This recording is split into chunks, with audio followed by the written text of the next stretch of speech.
우리가 이번 주에 읽을 히브리서라는 책은 이 박해와 시험과 배교와 유혹에 살아가던 1세기의 기독교 신자들, 더 구체적으로 말씀드리면 이제 기독교를 떠나서 본래 너희들이 있던 곳으로 돌아와라, 유대교로 돌아와라, 이렇게 유혹을 받고 있는 유대인 출신들의 기독교, 주이시 크리스찬들을 위해서 쓰여진 목회 서신입니다. 누가 썼는지는 잘 모릅니다. 그래서 이 책을 읽어보면 유대인들에게 굉장히 익숙한 구약의 내용들이 많이 등장하고 있어요. 구약의 제사법이라든지 인물들이라는 게 유대인들을 위해 쓰여졌기 때문이겠죠. 그리고 유대인들이 꼭 들어야 할 말, 그들에게 꼭 하고 싶은 말, 다시 말해서 여러분의 조상 아브라함과 다윗의 자손 예수 그리스도가 우리의 구원자가 되시고 영원한 삶의 모델이 되신다, 이 사실을 강조하기 위해서 두 가지의 중요한 질문을 던집니다. 첫 번째, 예수 그리스도는 어떤 분이시며 그분의 인격과 사역은 신자들에게 어떤 의미를 갖고 있는가, 이 질문이고요. 두 번째 질문은 예수를 믿고 따른다고 하는 성도들은 그렇다면 어떻게 삶 속에서 실천하며 살아야 하는가, 이 두 가지 질문을 에 대해서 답하고 있습니다. 사실 이 질문은 1세기뿐만 아니라 21세기를 살아가는 지금 우리에게도 본질적으로 동일한 무게를 가지고 있죠. 우리 모두에게도 중요한 질문입니다. 특별히 예수님의 강림을 생각하면서 다시 오실 재림 예수님을 떠올리며 살아가는 이 대강절 애드벤트 시즌을 보내는 저와 여러분에게 꼭 필요한 질문입니다. 오늘 이 짧은 3절의 말씀이지만 예수님이 어떤 분이신지 3가지에 대해서 설명하고 있고요. 그러므로 우리가 어떻게 기도로 나아가야 할지 함께 생각해 보는 시간을 갖겠습니다. 여러분 주보에 보시면 공란이 조금 있는데요. 첫 번째는 큰 대제사장이시라는 거예요. 예수님은 우리의 큰 대제사장이십니다. 14절, 그러므로 우리에게 큰 대제사장이 계시니 승천하시니 곧 하나님의 아들 예수시라, 이렇게 말하고 있습니다. 예수님이 어떤 분이신지 그분에 대해서 호칭을 큰 대제사장이다, 이렇게 호칭하고 있습니다. 주님은 우리에게 대제사장, 하이 프리스트 역할을 하시는 분이에요. 우리를 대표해서 하나님께 나아가시는 분인데 그냥 대제사장이 아니라 큰 대제사장이다, 이렇게 표현하고 있습니다. 무슨 의미일까요? 동어 반복 같지 않습니까? High priest is enough. 근데 거기에 great라는 형용사를 또 추가했어요. Great high priest. 동어 반복 같아요.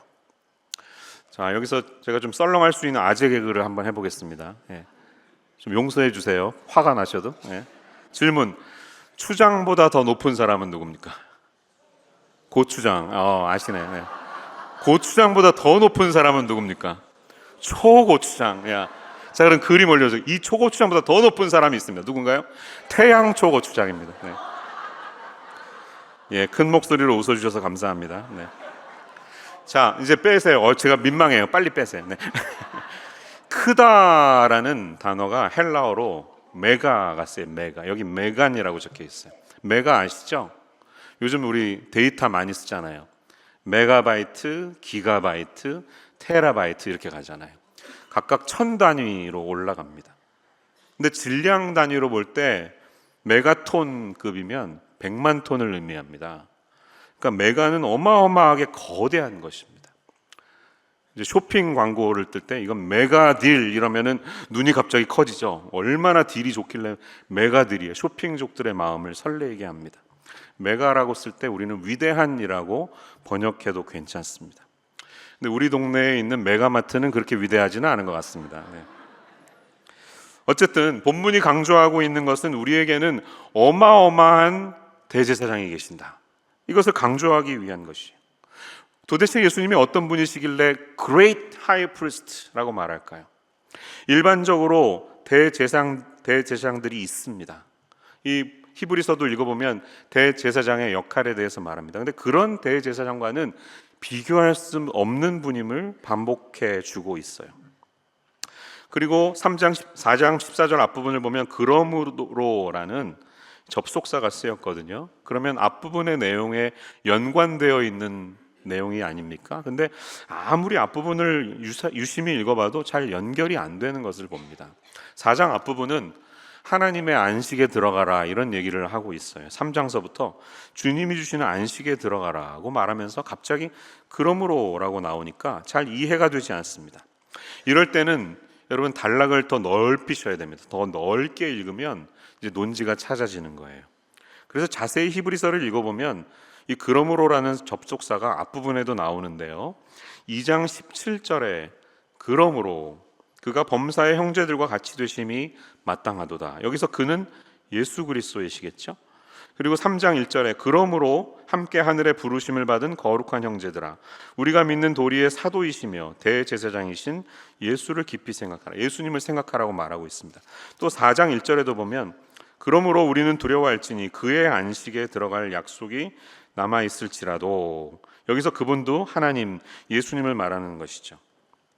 이런 내용을 보면 뭔가가 스토리가 2장에서부터 4장까지 크게 큰 단락에서 연결되고 있음을 발견하는데 이 히브리서를 관통하는 키워드가 있다면 그것은 대제사장입니다. 예수님이 우리의 대제사장이시라는 얘기를 반복하고 있습니다. 그 이야기를 계속하는 것이. 근데 어떤 대제사장이라고요? 어마어마한 대제사장, 큰 대제사장이다 말씀하십니다. 우리에게 예수님이 왜 큰 대제사장이십니까? 여러분의 신앙을 한번 떠올려 보시기 바랍니다. 4장 14절에서는 이분을 승천하시니 곧 하나님의 아들 예수시라 이렇게 고백하고 있습니다. 예수님은 지금 승천해 계신 분입니다. 이게 무슨 뜻인가요? 저기 뿅 하고 하늘에 올라가셨다는 고백이 아니라 눈에는 보이지 않는 더 큰 세계를 주관하시는 분이시다.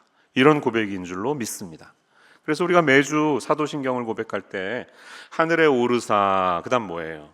전능하신 하나님 우편에 앉아 계시다가 하나님 우편에서 이 세상을 통치하고 계심을 우리가 고백하지 않습니까? 우리 예수님은 세상을 다스리시는 분이시고 통치하시는 분이심을 우리가 고백하는 것이에요. 근데 이분이 하나님의 아들, 천사와는 비교할 수 없는 하나님의 아들, 위대하신 분, 이렇게 신앙을 고백하는 것입니다. 여러분 예수님에 대해서 바른 신앙 고백을 하고 계신 줄로 믿습니다. 아멘이신가요? 그러면 그 신앙을 꽉 붙잡으세요. 절대로 변하지 마세요. 우리 생명이 다하는 날까지 예수님이 어떤 분이신지 이 신앙 고백이 바뀌지 않기를 소망합니다. 14절은 우리가 믿는 이 도리를 굳게 잡을지어다 라고 말합니다. 굳게 잡을지어다. 여기서 사용된 크라테오라는 헬라어는 그냥 잡는 게 아니라 꽉 잡는 것을 말합니다. 여기 컵 뚜껑이 있는데요. 제가 이렇게 그냥 잡고 있는 것과 이렇게 잡고 있는 건 다르죠. 이건 옆에 있는 분이 누가 뺏어 오려고 할 때 뺏기지 않기 위해서 하는 거잖아요. 그렇게 잡고 있으라는 말입니다. 체력장 시험 보셨던 분들은 20점 만점을 받기 위해서 턱걸이 연습을 하시는데 뭐 예를 들어서 10개 하면 만점이라면 이제 9개까지 했습니다. 여러분 어떻게 하시겠습니까? 하나만 더 하면 만점이에요. 어떻게 하실 거예요? 있는 힘을 다해서 올려야 되겠죠. 절대로 철봉을 놓으면 안 되겠죠. 그렇게 잡는 것을 말하는 것이에요. 예수님이 나에게 어떤 분이신지 굳게 붙잡으라고 말을 하고 있습니다. 왜 그렇습니까? 이 예수님을 향한 우리의 신앙 고백은 인간의 구원 문제를 가늠하는 너무나 중요한 문제이기 때문입니다. 그분은 우리의 구원자이시며 우리가 하나님 앞에 갈 수 있도록 우리를 인도하시는 대제사장이신 줄로 믿습니다. 대제사장은 우리가 잘 알듯이 중보자의 역할을 하는 사람이에요. 하나님과 사람 사이에 다리를 놓듯이 대표해서 나아가는 사람입니다. 유대인들이 기억하는 대표적인 대제사장은 아론이었습니다. 모세의 형 아론. 그러나 그 역시 한 사람의 인간에 불과했고 출애굽기를 읽어보면 실수를 저지르는 사람입니다. 사람은 다 똑같습니다. 그러나 예수님은 다르다는 거예요. 히브리서 5장 이후에 가면 예수님이 멜기세덱의 반차를 따른 분이다. 그래서 영원한 대제사장이 되셨다. 그 사실을 증거합니다. 멜기세덱은 잠깐 등장했다가 사라진 사람이에요. 미스테리의 인물이에요. 아브라함이 11조를 바쳤는데 그 이후에 찾을 수가 없어요. 근데 예수님이 바로 멜기세덱의 라인을 따라가듯이 영원한 자리에 들어가셨다는 고백을 하고 있습니다. 그래서 히브리서 6장 20절의 고백을 보면 그리로 앞서가신 예수께서 멜기세덱의 반차를 따라 영원히 대제사장이 되어 우리를 위하여 들어가셨느니라 이렇게 말합니다. 어디에 들어가세요? 하나님의 보좌 앞으로. 그런데 이제 8장 9장으로 가면 예수님의 대제사장 되심은 그분이 우리의 대제사장과 희생 제물이 되셨고 어린 양, 그리고 그분 자신이 성전이 되셔서 이 모든 것을 한 번의 영원한 제사, 십자가의 제사로 이루셨음을 강력히 증거하고 있습니다. 그러므로 이분이 영원히 이제 더 이상 우리가 동물을 잡아 죽이지 않아도 되는 영원한 제사를 이루신 영원한 제사장임을 증거하고 있습니다. 결론은 무엇입니까? 예수님이야말로 우리와 하나님 사이에 이제 아무런 장벽이 없도록 다리를 놓으신 가장 위대하고 완전하신 중보자시라는 고백을 하고 있음을 믿으시기를 축원합니다. 자, 그런데 예수님을 향한 이 믿음의 이 한 가지 고백으로는 뭔가 우리의 마음이 석연치 않습니다. 왜 그렇습니까? 하나님이 우리와는 비교할 수 없는 초월성을 지니신 위대한 분이라는 고백만으로는 그분은 가까이 하기엔 너무 먼 분이시네, 내가 쉽게 다가갈 수는 없는 분이시네, 이런 마음을 우리에게 줍니다. 그런 마음을 아는 것처럼 두 번째 사실은 예수님이 우리의 연약함을 외면하지 않으시는 대제사장이심을 고백하는 거예요. 15절, 우리에게 있는 대제사장은 우리의 연약함을 동정하지 못하실 리가 아니요, 모든 일에 우리와 똑같이 시험을 받으시니로되 죄는 없으시니라, 이렇게 고백하고 있습니다. 여러분, 역사상에 존재했던 모든 신들은 천상계에 존재하는 신들입니다. 인간과는 다른 영역에 있습니다. 그리스 신화에 나오는 신들은 가끔 지상계에 찾아서 내려오긴 했지만 사람들에게 회방을 놓거나 사람을 납치하거나 혹은 인간과 연애에 빠지기도 하고 자연을 좌지우지하기도 했습니다. 이슬람이 믿는 알라신은 흔히 창조주 우리의 하나님과 비슷한 것 같아서, 경전을 읽어보면 비슷한 인물도 많이 나와서 같은 신이야 라고 말하지만 사실은 오해입니다. 이슬람의 알라신은 우리의 야훼 하나님과는 다른 영입니다. 비슷한 문화적인 배경을 가졌지만 완전히 다른 신입니다. 왜 그럴까요? 신이 가진 캐릭터가 다르기 때문이에요.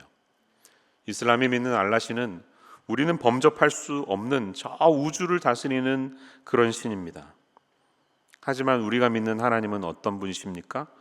기독교가 가지고 있는 가장 큰 유일한 유니크네스, 유일한 특별한 점이 있다면 우리가 믿는 하나님이 우리를 위해서 이 땅에 사람으로 오셨다는 거예요. 일반적인 신은 인간의 정성으로, 인간의 노력으로, 인간의 선한 행위로 신의 마음을 움직여서 내가 원하는 것을 얻어내는 데 사용될 뿐입니다.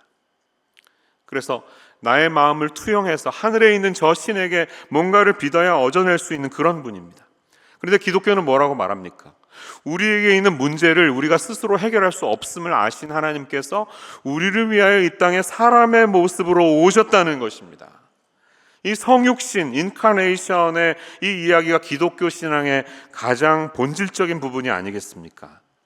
우리가 믿는 이 대제사장 되신 예수님은 저 하늘에서 이 보좌에 앉으셔서 이 땅을 다스리시는 데만 머물러 계신 분이 아니라 땅에 발을 붙이고 살아가는 우리의 이 미약하고 연약하고 어려운 삶의 문제를 외면하지 않으시고 그 문제를 해결하시기 위해서 성육신 하셨음을 믿으시기를 축원합니다. 여기에 우리의 신앙의 소망이 있고 우리가 얻을 수 있는 큰 위로가 있어요. 그래서 그분은 우리의 연약함을 동정하지 못하실 리가 아니요, 이렇게 말합니다. 무슨 말입니까? 이중 부정은 강한 긍정이죠. 그러니까 누구보다도 동정하신다는 말씀이세요. 예수님은 우리의 연약함을 누구보다도 잘 알고 계시는 분이시다. 함께 느끼시고 그 연약함을 아신다. 그러나 그분은 죄는 없으시다. 이렇게 말합니다. 이게 무슨 말일까요? 그분이 우리처럼 사람이 되셔서 동일한 어떤 인간의 모든 형편들과 연약함과 유혹과 아픔과 상처와 배신을 다 경험하셨고 우리와 똑같은 상황을 지나갔지만 죄가 없으신 분이래요. 물론 죄가 없기 때문에 진정한 중보자가 되시지만 한편으로 생각하면 누구보다도 죄로 인해 그 다가오는 그 아픔을 누구보다 잘 이해하시는 그런 하나님이시다 라는 말씀을 하고 있는 것입니다. 예수님은 우리의 죄성을 누구보다 잘 공감하고 계신 분이십니다. 선거철만 되면 대통령 선거나 국회의원 선거를 할 때 후보자들이 평소에 안 하던 행동을 하기 시작하죠. 평소에 가지 않던 국밥집에 가서 국밥을 신나게 먹습니다. 떡볶이 오뎅을 막 먹고요. 다시 찍어보세요. 막 기자들이 다시 막 맛있게 먹는 모습을 연출하고요. 안 타던 버스를 타고 허름한 월세방에 가서 이상한 표정을 짓기도 합니다. 근데 그게 왜 불편해 보입니까? 우리와는 평소에 같은 삶을 살지 않던 사람이 과연 우리를 대표할 수 있는가 하는 문제를 불러일으키기 때문이죠. 프랑스 파리에서 프랑스 음식만 먹던 사람이 갑자기 우리나라에 와서 한식의 대표자가 되겠다고 하면 누가 그것을 받아들일 수 있겠습니까? 비슷한 질문입니다. 마찬가지로 하나님이 계속해서 영원한 이 통치하시는 하늘에만 머물러 계셨다면 그분이 어떻게 우리 인간을 대표할 수 있는가? 우리는 이렇게 질문하고 있지만 그러한 사실을 아시는 것처럼 오늘 본문은 우리의 연약함을 동정하지 못하실 리가 아니요 모든 일에 우리와 똑같이 시험을 받으신 분이시다 라고 말합니다. 여기에서 사용된 연약하다는 단어, 아스테네이아라는 단어는 단순한 연약함으로 번역할 수 없고 그것보다 훨씬 더 깊은 의미를 가지고 있습니다. 이 아스테네이아라는 단어가 주요 사용되는 용도는 힘, 기운, 능력을 말할 때 정반대에 있는 것을 떠올리시면 됩니다. 신체적인 허약함, 질병, 정신적이고 심리적인 깊은 문제들, 어떤 기능이 작동되지 않는 상태, 경제적인 궁핍함, 도덕적인 약점, 부도덕성, 그런 모든 상황을 설명할 때 이 단어가 사용됩니다. 그런데 사랑하는 여러분, 이 위대하신 하나님께서 우리를 위해서 그 모든 상황을 겪으셨다는 거예요. 이 사실이 좀 다가오십니까? 우리는 너무나도 이 성육신하신 하나님을 익숙하게 들어왔기 때문에 큰 마음의 움직임 없이 이 말씀을 듣습니다.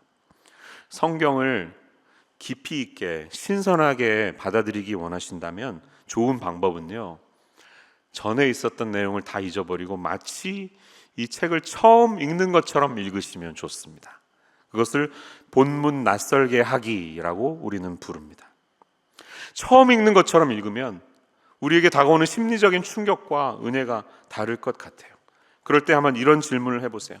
예수님이 대제사장이신데 그 직분을 충실히 하는 것과 그분이 우리의 연약함을 공감하는 것 사이에 무슨 연관이 있을까를 한번 떠올려 보십시오. 대제사장은요, 아무나 되지 않습니다. 임기가 있는데 임기가 쉽게 바뀌지 않습니다. 웬만해선 길게 오래 갑니다. 제사장 중에서도 가장 자격 요건이 채워진 사람이 대제사장으로 섬기게 돼요. 그런데 첫 번째 기준은 혈통적으로 가능해야 돼요. 아무나 못해요. 레위 지파 중에서도 아론 계열에 속한 사람들만 대제사장이 될 수 있었습니다. 이 제사장은 장애나 질병이 없는 건강하고 깨끗한 신체 조건을 가지고 있었어야 했습니다. 또 소나 양을 주로 잡기 때문에 억센 팔과 민첩한 동작이 요구되었습니다. 신체적으로 건강해야 됩니다. 또 제사와 관련된 세세한 규정을 다 머리에 암기하고 있어야 되기 때문에 기억력도 좋고 신중한 성격을 가지고 있어야 했습니다. 그렇지만 이러한 훌륭한 자질만 갖추면 그 사람을 훌륭한 제사장이라고 할 수 있을까요? 본문에서 이 말씀하시는 것은 이 위대한 대제사장이 죄인들의 마음을 공감하는 공감 능력을 가진 그런 분이시다라고 말합니다. 여러분, 단순히 동물을 잘 죽이고 건강한 신체적인 능력으로 제사를 잘 집행한다고 그가 위대한 대제사장이 되는 것은 아니지 않습니까? 설교를 잘하는 기계처럼 설교를 잘한다고 그가 훌륭한 목사가 되는 것은 아니지 않습니까? 말씀을 듣는 성도들의 삶의 상황을 이해하며 그 마음속에 함께 다가가야지 진정한 목회자라고 할 수 있지 않습니까? 예수님은 위대하신 제사장임에도 불구하고 마치 자기가 그 죄를 저질렀다는 것처럼 자신은 전혀 죄가 없음에도 불구하고 죄인의 심정 그대로 동정과 긍휼의 눈으로 우리의 삶을 바라보시면서 그 민망하고 부끄러움을 가지고 안타까움을 품고 희생제물을 가지고 하나님 앞에 나아가신 분이라는 고백을 여기서 하고 있는 것이에요. 여러분이 누구보다 예수님이야말로 나의 상황을 잘 이해하시는 분은 없다. 이렇게 기도 가운데 경험하실 수 있으면 좋겠습니다. 목사도, 여러분과 가장 친한 영적인 지도자도, 목자도 그 수준에는 있지 못합니다. 왜?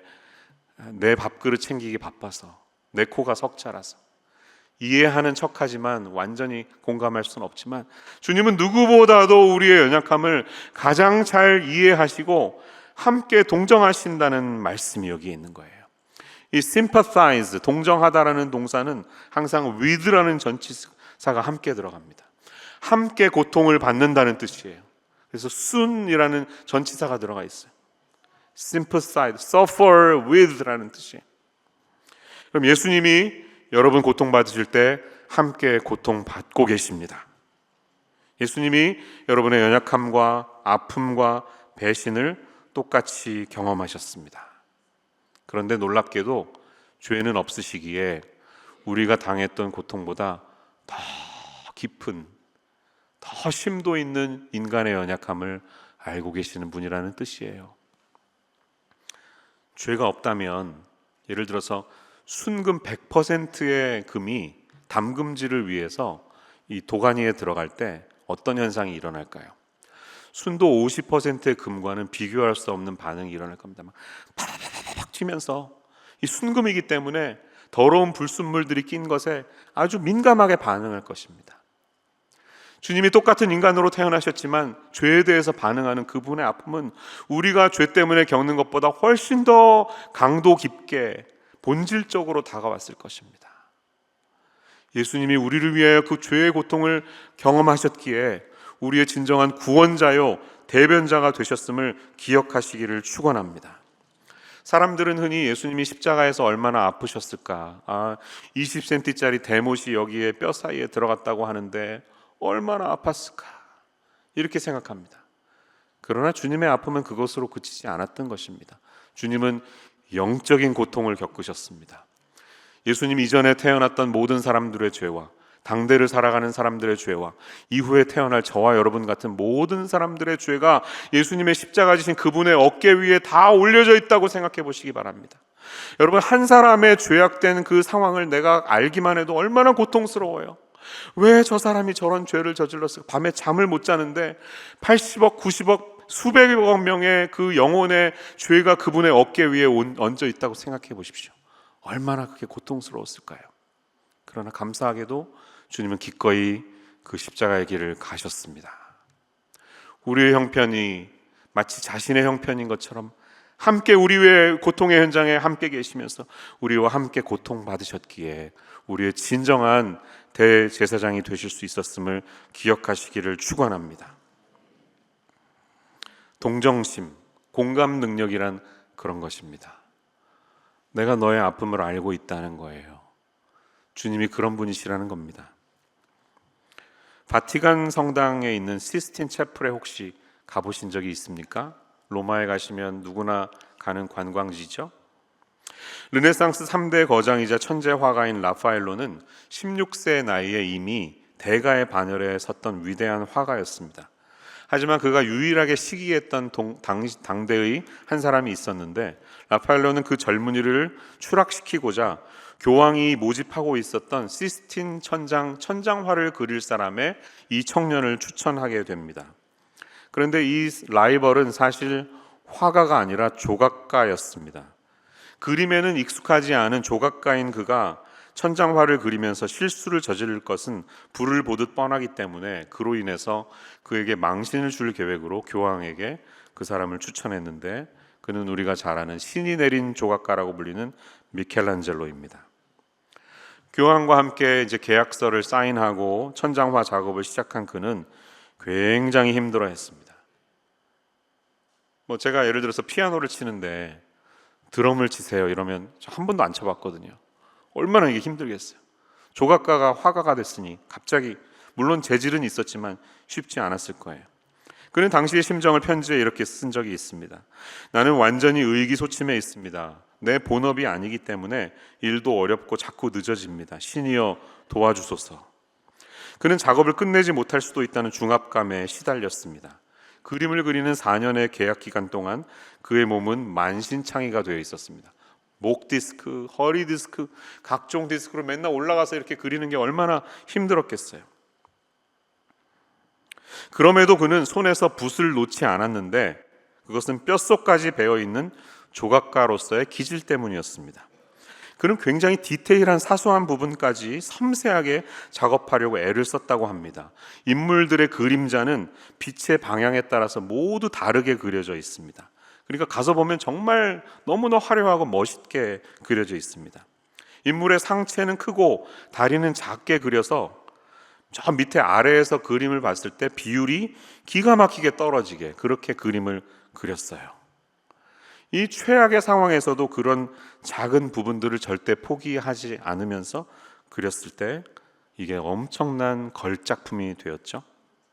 그러니까 그렇게 고통받으면서 그리던 어느 날 여느 때와 같이 벽화를 그리던 그에게 그의 제자가 물었습니다. 스승님, 아니 대체 누가 알아준다고 그 보이지도 않는 구석에 그렇게 많은 시간을 쓰십니까?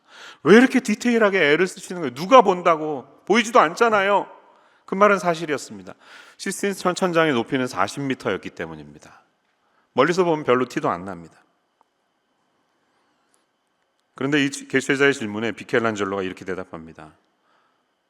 제자여, 내가 알고 있다네. I know.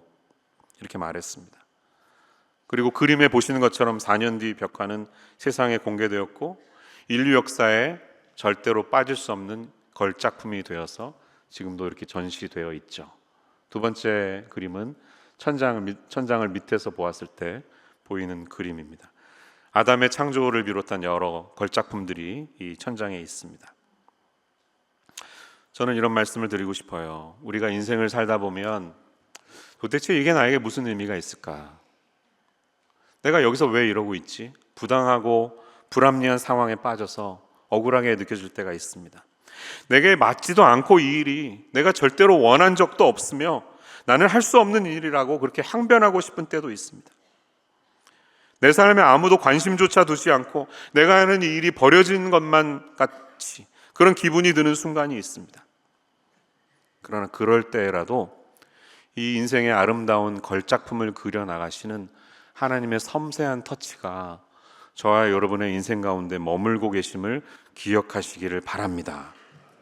우리가 수많은 불평과 불만으로 도대체 왜 여기에 이렇게 내가 고통받으면서 신경을 써야 합니까? 물을 때 하나님이 말씀하실 거예요. 왜냐하면 내가 알기 때문이야. I know. 라는 그분의 음성에 귀를 기울이시기를 축원합니다. 지난 한 주일 동안 계엄령을 비롯한 한국에 벌어진 일련의 사건들 때문에 마음이 굉장히 힘들고 답답함을 느끼셨던 성도님들이 많이 계셨을 것 같습니다. 저도 같은 마음으로 한 주를 보냈습니다.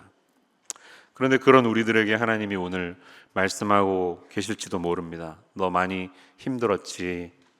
너 많이 답답했지. 나도 알고 있단다. I know. 저는 지난주 화요일에 니제리에 잘 다녀왔습니다. 니제리에는 2023년 여름에 군사 쿠데타가 일어나서 헌법이 없이 군부가 지금도 통치를 하고 있는 상황입니다. 제가 공항에 딱 들어갔더니 공항 검색 하는데 직원이 경찰이 있더라고요.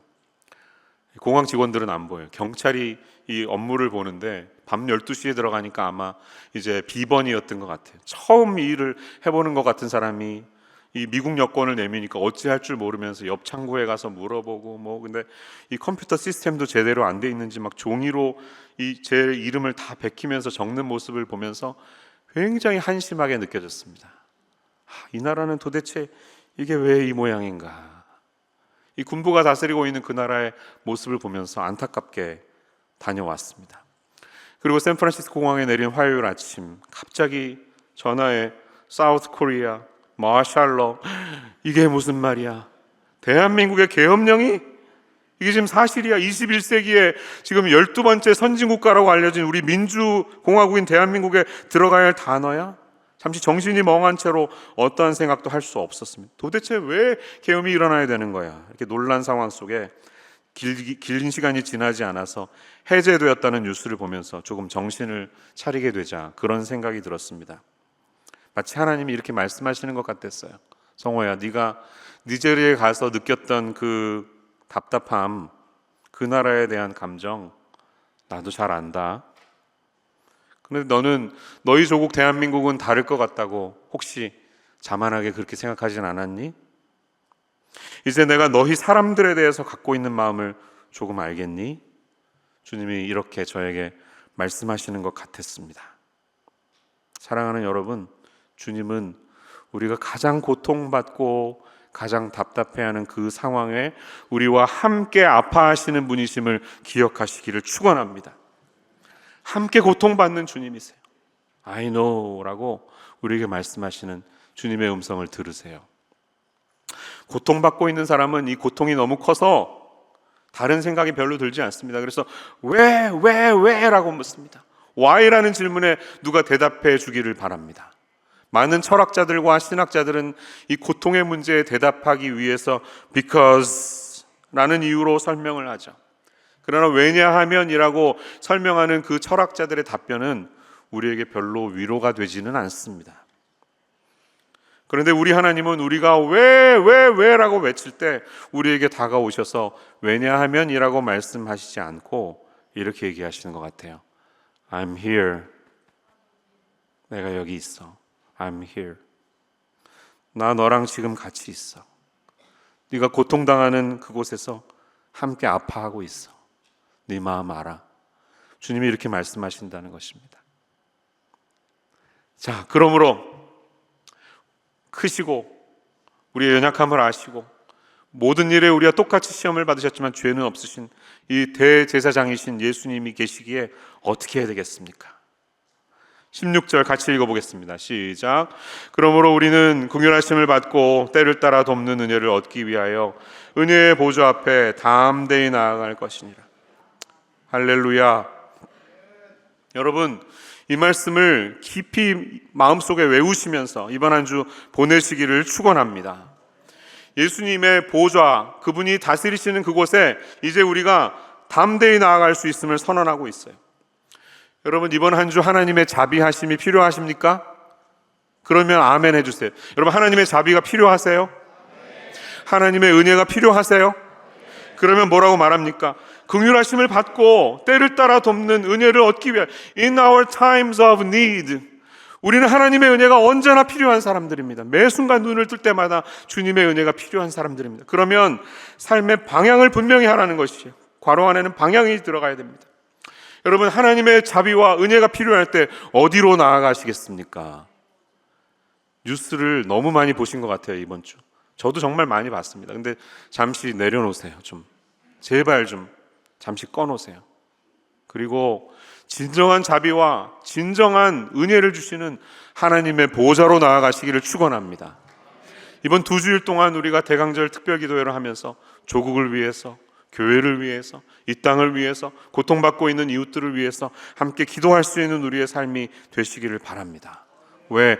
예수님이 우리를 위해 그 길을 열어주셨기 때문입니다. 마태, 마가, 누가 공관복음을 보면 예수님의 십자가 죽음 이후에 벌어진 사건에 대해서 공통적으로 똑같이 얘기하는 한 사건이 있습니다. 그것은 예를 들면 마가복음을 보면 이렇게 말해요. 이에 성소 휘장이 위로부터 아래까지 찢어져 둘이 되니라. 이렇게 말합니다. 이 큰 높이에 있는 성소의 휘장이 위에서 아래로 찢어졌다는 거예요. 사람이 찢지 않았다는 거예요. 하나님이 초자연적으로 하셨다는 거예요. 그로 말미암아 성소와 지성소를 가르는 장벽이 사라졌습니다. 이제 우리가 하나님 앞에 직접 어떤 누군가의 도움 없이 나아갈 수 있음을 증거하고 있는 말씀이에요. 할렐루야. 히브리서 10장 19절에서 22절은 이 사실에 대해서 신학적으로 이렇게 설명하고 있습니다. 이 말씀 같이 읽어볼게요. 시작. 그러므로 형제들아, 우리가 예수의 피를 힘입어 성소에 들어갈 담력을 얻었나니 그 길은 우리를 위하여 휘장 가운데로 열어놓으신 새로운 살 길이요 휘장은 곧 그의 육체니라. 또 하나님의 집 다스리는 큰 제사장이 계심에 우리가 마음의 뿌림을 받아 악한 양심으로부터 벗어나고 몸은 맑은 물로 씻음을 받았으니 참 마음과 온전한 믿음으로 하나님께 나아가. 아멘. 우리가 하나님 앞에 온전한 믿음과 참 마음을 소유하며 하나님 계신 이 보좌에 담대히 기쁨으로 어떤 거리낌도 없이 즐겁게 나아갈 수 있는 우리의 한 주간의 삶이 되시기를 주님의 이름으로 축원합니다. 기도하겠습니다. 우리에게 계신 영원한 이 위대하신 대제사장이 저희와 함께 고통을 받으시며 우리의 형편을 아시는 놀라운 분이 되셨음에 감사와 찬양을 올려드립니다. 이 사실을 기억하며 주님 계신 보좌에 담대한 마음으로 기도로 나아갈 수 있는 저희의 삶이 되게 하여 주시옵소서. 예수님의 이름으로 기도합니다.